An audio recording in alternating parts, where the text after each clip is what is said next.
Hello again everyone and welcome back along to the channel. The Lions are here of course, and we are 2 games into their tour, 1 week you could say as well, and we are going to have a look back on what my picks were, what has transpired in the actual matches, and what we have to look forward to over the next week, and if my picks are going to change in these coming games as well. So 2 matches of course being played, and surprisingly I think most people would agree that the Lions sit currently at a 1-win, 1-loss record after those opening 2 matches. Things only get harder for them as well over the next week, so we're having a look at those 2 matches in detail as well. But first things first, let's have a look at where the tour started off with the Lions' first match of the series up against the New Zealand Provincial Barbarians. That was played in Whangarei. Let's see what I had to say when I previewed this match about a week ago.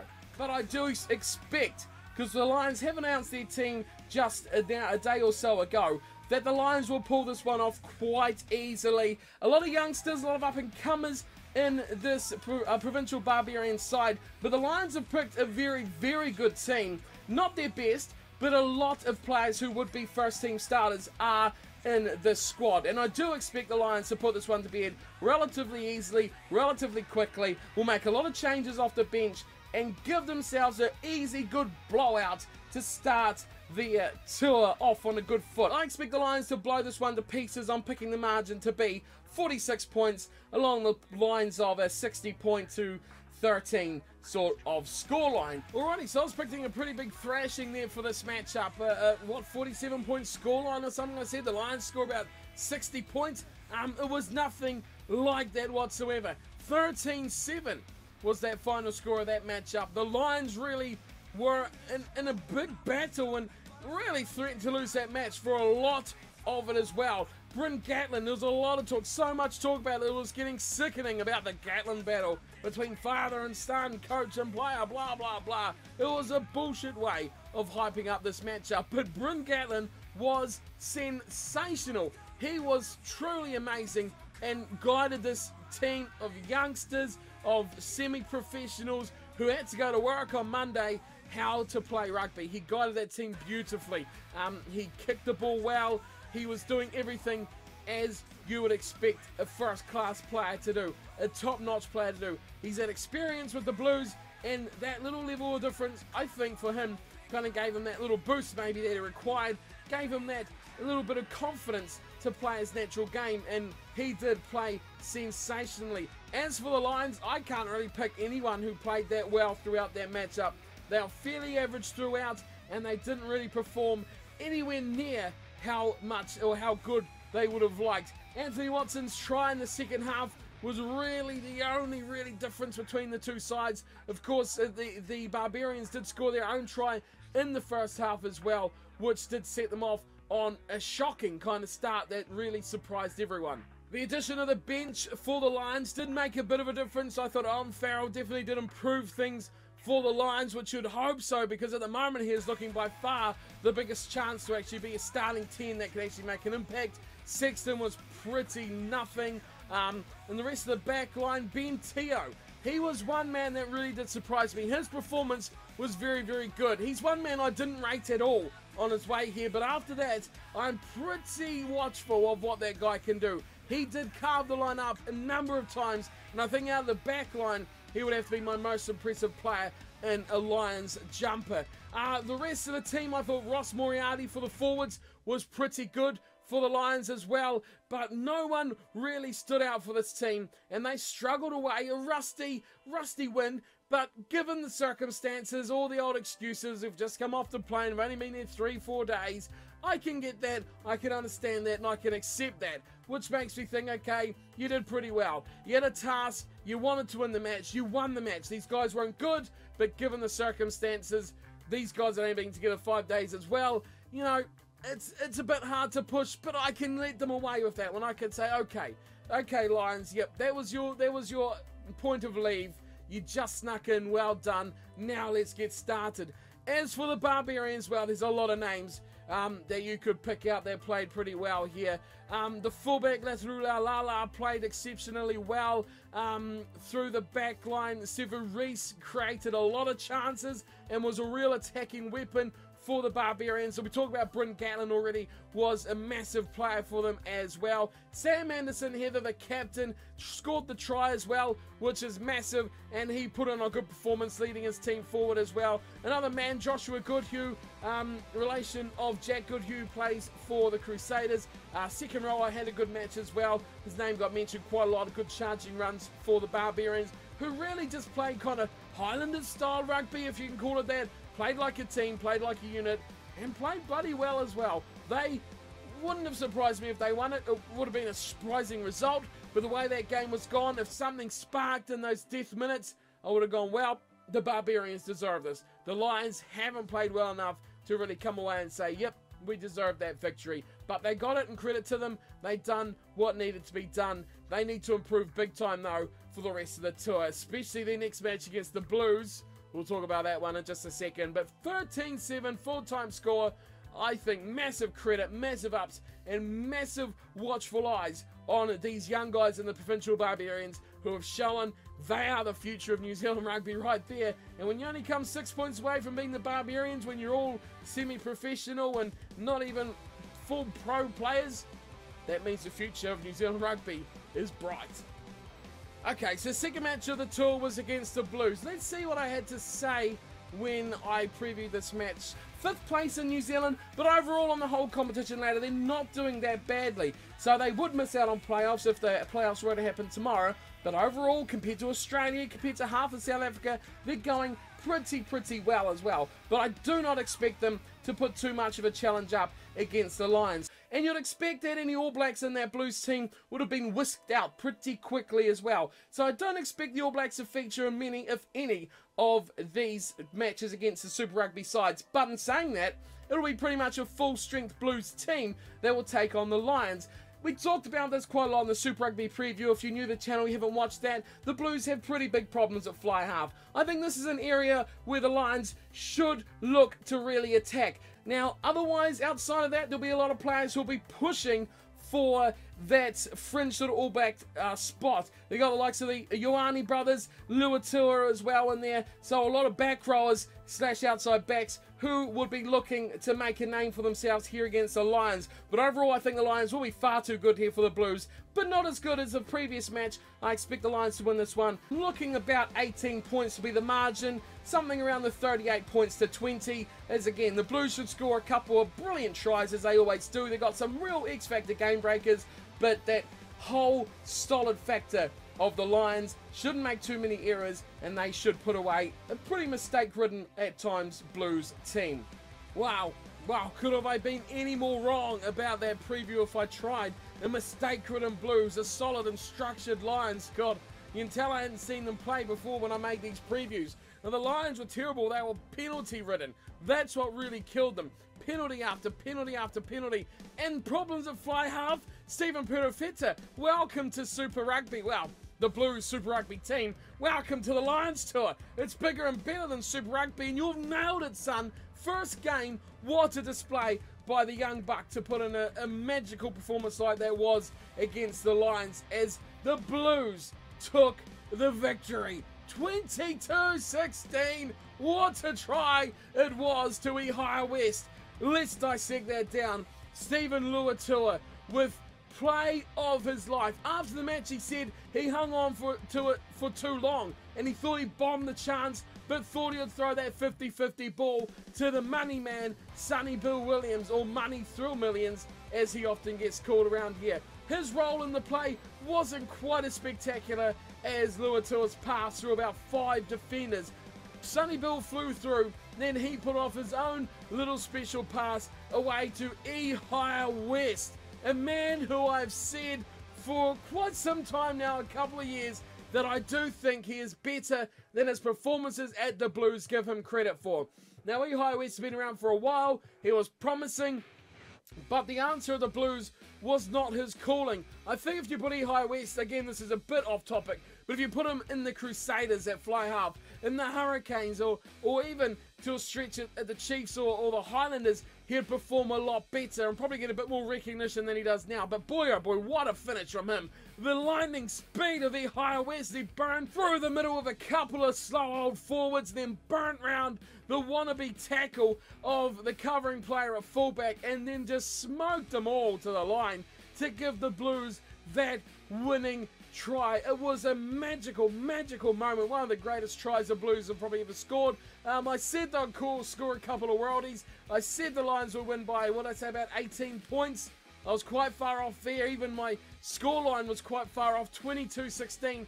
Didn't get anywhere near what I thought, but overall, in this match, it was fairly even as well. But the Blues just always had that one step ahead. The Lions nudged out possession and territory. But what did surprise me here is how well the Blues defended. Their tackle success was over 90%, whereas the Lions were further down under 90 at 87%. But it was the penalties. The Lions conceded good chunks at times when they had a good little roll on as well. They did rely on their set piece, which, to the Lions' credit, where they dominated set piece and forward base play. They were completely dominant, but it just goes to show that everything is not won and lost in the forward pack, because if you've got a good pack, they perform, your backs still need to do the job. And still, a decent back, a half decent back, will put away a good platform set by a forward pack. That Lions backline couldn't do it at all. At all. They were terrible. Oh no.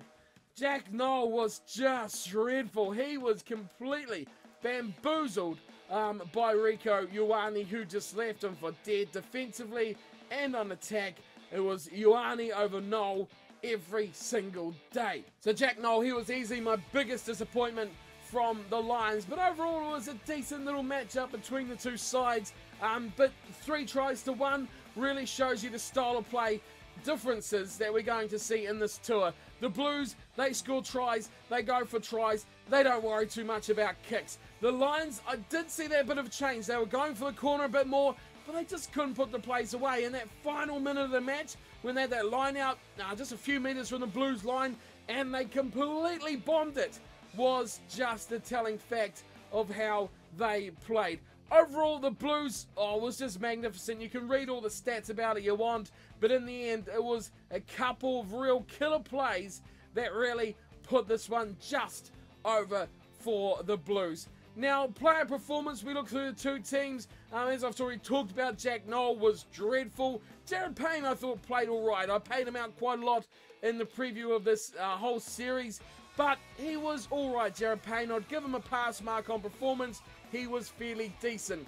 Dan Biggar didn't show enough. Neither really did Reese Webb do a huge amount. Lee Halfpenny, yeah, he did an all right job. He covered where he could and was about with where he could, but still wasn't that big, impactful star man that we seen a few years ago in the Lions jumper.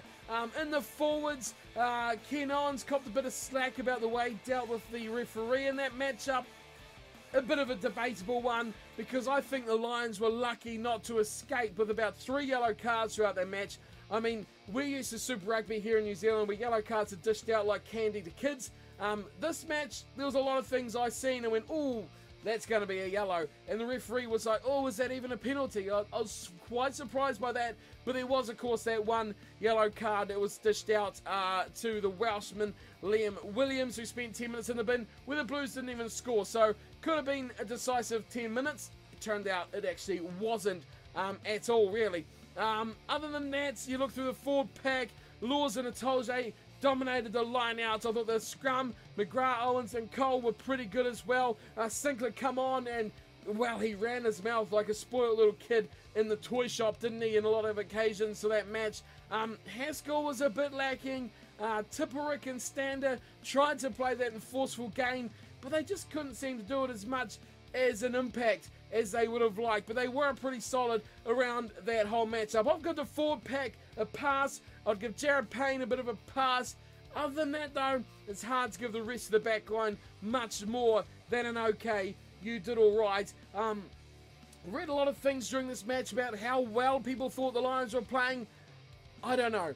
I'm not at that point to say, yeah, they're improving, they're getting better. They lost to the 5th best New Zealand side, and there's a lot of images going around at the moment world rankings. They have the Barbarians, you know, sitting in the world rankings above the Lions and above the Northern Hemisphere sides. I mean, the piss is well and truly getting taken.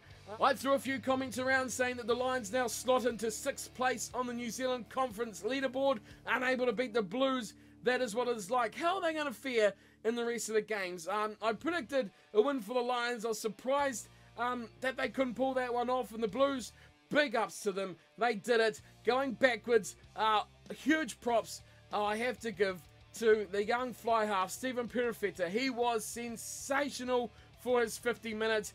Other one who was sensational was Rieko Ioane. Simply brilliant, fully deserved to get called up for the All Blacks. Michael Collins copped a lot of ball at him. He played all right. Duffy didn't have the impact he would have liked. Sonny Bill Williams, I thought, had the game of his season. He's been pretty average this year, but big players make big plays in big matches. Sonny Bill Williams, he does that, and he did it very well. Pulu, not his greatest game, but he did what he had to do, distributed quite well. The forward pack for the Blues, not up to the task. Amazingly, when you see the two starting props of this team, both in the All Blacks team, Tuangafasi and Faumuina, does make you go, do they both deserve to be there after that performance? A lot of changes went through the Blues, but I'm really impressed by their second row. The likes of Kauli Toyoti, I think, has become a real mainstay at Super Rugby level now. Scott Scrafton as well. Akira Ioane did what Akira Ioane always does, and I think Stephen Luatua was exceptional as well for the Blues. So, big differences. The Blues had to play really, really well to beat an average Lions team, which tells you a thing about quality of players. The Lions, obviously a lot better players, but not playing at their best. Still matched a good game against a pretty good Blues team playing at about their peak as well. So the Blues come away with a slender win, but boy, that was an exciting match. But it makes you think, what's going to happen next against the Crusaders? Okay, so to wrap up today's video, we'll just be having a quick look at my renewed kind of predictions about these next couple of matches for the Lions, up against the Crusaders, up against the Highlanders. Now, I talked a bit about in the Blues preview that I did about a week ago of that match. So I thought the All Blacks would all be shifted quickly out of the team, especially this Crusaders game. A couple of days after the All Black squad is announced, I thought it'd be, right, ship out, you're off. You're off to the All Black camp. It's not going to happen. The Crusaders are going to be All Black laden throughout, as were the Blues with the players that they did have. So it's full strength Super Rugby sides, which I can't see anything here but a Crusaders win.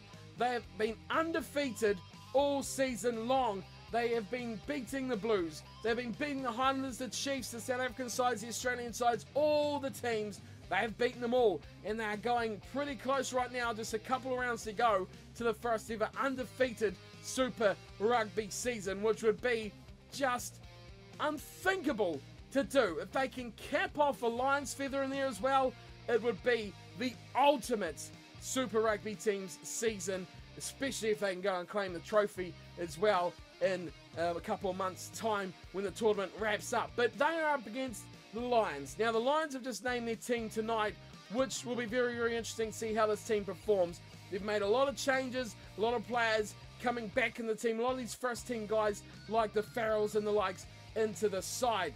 So just if you haven't seen the team already, you probably have seen it by the time this video will go out, but it's just been named a few hours ago. Alaman Jones captain the team, Vunipula, George and Furlong are the front row. Of course, Jones and Cruz will be the second row. Omani, O'Brien and Faletau are the back row. Conor Murray, first start for him. He's going to be massive. If he's on form, he could change this team. And really, this is the game for him too against the Crusaders. So he starts with Farrell outside him, which is the, I think at this stage of how the two other fly halves have played, that is your number one combination for test number one. Seeing how Farrell goes though is going to be interesting. Teo and Davies will be the centre partnership. Liam Williams on the left wing, George North on the right, Stuart Hogg at fullback. This is close, especially the back line bar the centres. I think the midfield of Teo and Davies may not be the starting midfield partnership, but Murray, Farrell, Williams, North and Hogg very much could be close to that starting backline for the Lions later on in this first test. A lot to be proven. The back row, Omani, O'Brien, Faletau, they have big jobs to do as well against this Crusaders back row that's going to feature the likes of a rejected Matt Todd, especially one who's going to be keen to make an impression to the All Black selectors who have left him out. Forward battle is going to be amazing because it's pretty much the All Black type 5 with half of the All Black back row up against this Lions pack, which looks pretty strong. South, every Lions pack should look pretty strong with the talent they have to pick from. The back line is where it's going to be interesting though. What will we see from the likes of a TR? We was impressive against the Barbarians. Can he repeat that? I'm interested to see what George North can do. I'm interested to see how much of an impact he will make. And Stuart Hogg, he was pretty average in that opening game against the Barbarians. He needs to step up as well. The Crusaders are good. This Lions team have a lot to prove. They can't afford to go 2 losses from 3 games, but I think they will be going down to the Crusaders, who have just been too good this year. This was the only team I picked to beat the Lions before the first test, but amazingly, they've already lost one. So it is just crazy to see they're going to this match with a 50% record from their opening 2 games. So I'm picking the Crusaders to win this one. I still think it'll be a slender margin though. Just like that Blues game, I'm picking it will be under 10 points. So if you're betting, man, put it on Crusaders 12 and under. Okay, and the last match we're really going to have a look at here, because it is just a week-by-week sort of thing I'm going to do as we go through here. Midweek game is next Tuesday. It's going to be the Highlanders up against the Barbarians. Now, this one we have no teams, we have no information. We're only going by form up to the Blues. This Crusaders game is going to tell us a lot. But what are we going to see from these 2 sides? I'm picking this is one that the Lions will win. This is one the Lions could come back and win against, even if they do lose to the Crusaders. I don't know about the Highlanders, and if they lose their key players. Will they have the Smiths? That is key. They will have Fekitoa, which is going to be a huge boost for them. It's going to be interesting to see. He'll have points to prove as well. The Lions, they need to get back on that winning horse as well. If I'm picking them to lose against Crusaders, I'll pick them still to pip the Highlanders by a slender margin. But it'll come down to what team they pick, because those second-rate guys have not performed at all so far in this tour. They've got to think about it too. Just a few days later, they've got the Māori All Blacks, which will be an aggressive, brutal game, as it always is by the Māori side. So they've got to think here and be pretty strategic here. Gatlin, he's under a lot of pressure, a huge amount of pressure to get things right. He needs to beat the Crusaders. He needs to beat the Highlanders. He needs to win everything from here on in, to be fair. A loss to the Crusaders could be the start of a downward spiral. I think they're going to pick it up against the Highlanders but it's going to be tough. We've seen it already. We know what these New Zealand teams can do. They play expansive. You don't kick to them. Nick Evans said it on Twitter in that match against the Blues. Don't kick to New Zealand teams. Don't let them counterattack. That is how they hurt you. And that's what the Lions keep doing. Their tactics need a rethink. Warren ball, we've seen it all out there. Gatlin ball, it's all coming to the fore now. The Northern Hemisphere fans aren't happy, and who can blame them with the way they've played on the tour so far. Little to know here about the Highlanders and the Lions, but I'm still going to stick with my ploy of the Lions by a slender margin. I think they're going to go down to the Crusaders. We'll have a recap in another week's time after that Highlanders game and see how far off the mark I am before the Māori All Blacks play the Lions, and then the Chiefs play the Lions after that as well. And that is where we will have big build up to test match number 1, and then we will be going in between each test match to see what is happening for the Lions on their tour of New Zealand. So a lot still to happen here, but the big one coming up is the Crusaders up against the Lions this weekend. Cannot wait for that one. Crusaders for a big win over the Lions. You heard it here first. Put the kitty on it. Put the $2.50 you've got in your pocket in it, and see what comes out on the other side. But that is it. That is it for a little bit of a preview of the next week. Not much to talk about that Highlanders game. I don't think my pick's going to change too much for that one. And as for the Crusaders, I'm picking, if anything, the Crusaders might win it by a bigger margin than I first predicted.